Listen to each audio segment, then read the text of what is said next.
In this video we will talk about how to get rid of raccoons.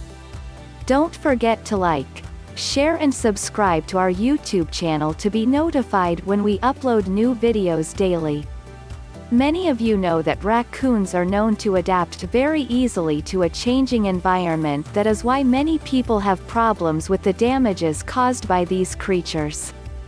Raccoons have inherited a bad habit.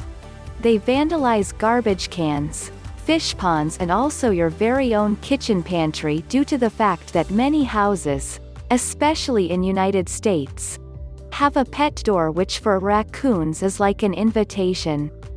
Besides this, raccoons invade attics, chimneys, porches and other similar locations. Not to mention that the cities and suburbs offer these creatures a developed underground roadway system for those intelligent animals who use these storm sewers. These raccoons not only invade your privacy but also they cause damage. For example, they can get into crops or just by simply occupying your chimney they make annoying little sounds that eventually will drive you crazy.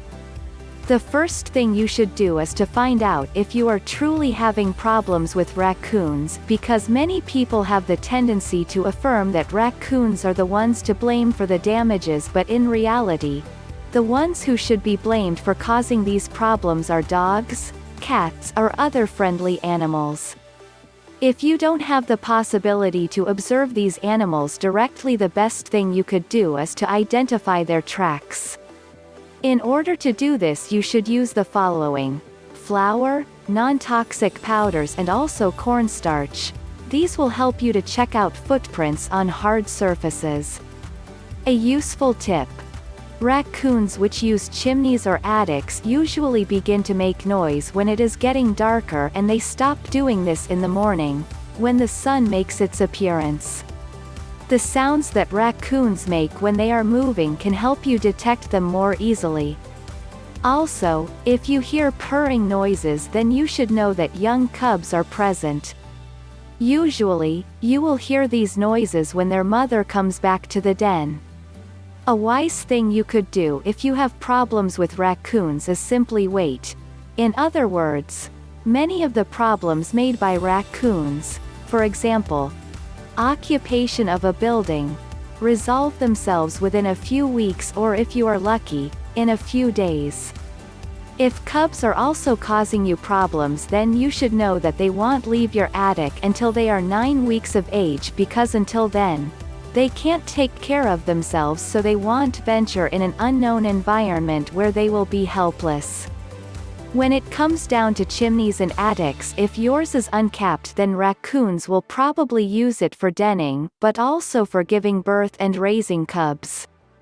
If you assume that after a while they will leave, the best thing you should is that you might try using some harassment techniques so that you could hurry their departure. Also, you might as well leave the attic lights on or place a radio tuned to a talk show and leave it a high volume. Once you are certain that you got rid of all the raccoons, the first thing you should do is install an approved chimney cap so that in the future, raccoons won't be able to invade your privacy. A very important note is that you shouldn't use fire or smoke to make the animals come out of the chimneys, because by doing so, you will most likely kill the youngsters as they aren't able to evade on their own. When it comes down to yards and gardens, in order to discourage garbage vandalizing you should place cans at the curb when the day of garbage pickup has arrived. Another thing you could do is that you should secure the lids using bungee cords or weights.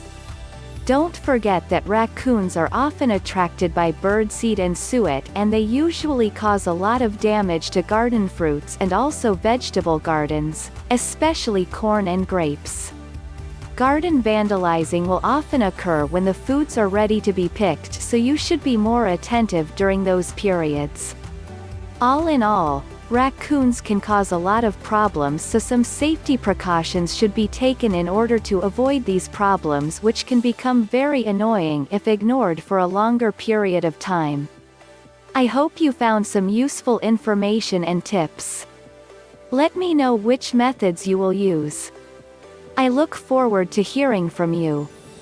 Warning: none of the information on our videos is a substitute for a diagnosis and treatment by your health professional.